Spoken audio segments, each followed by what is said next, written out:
ఇప్పటి వరకు ఈ ఇద్దరి మధ్య ఉన్నటువంటి వ్యక్తిగత కక్షలే కారణంగా కనబడుతుంది.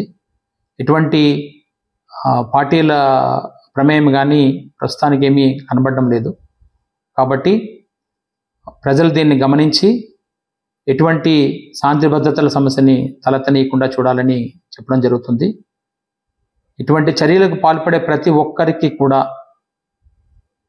కఠినమైనటువంటి హెచ్చరికలు అయితే చేయడం జరుగుతుంది. పోలీస్ నుంచి కఠినమైన చర్యలు కూడా తీసుకుంటామని చెప్పి ఖచ్చితంగా చెప్పడం అయితే జరుగుతుంది. ఇప్పటి నుంచి ఇక్కడ 144 సెక్షన్ని అమల్లో పెడుతున్నాము. 144 సెక్షన్ కూడా ఇక్కడ అమల్లో ఉంది అని కూడా తెలియజేస్తున్నాము.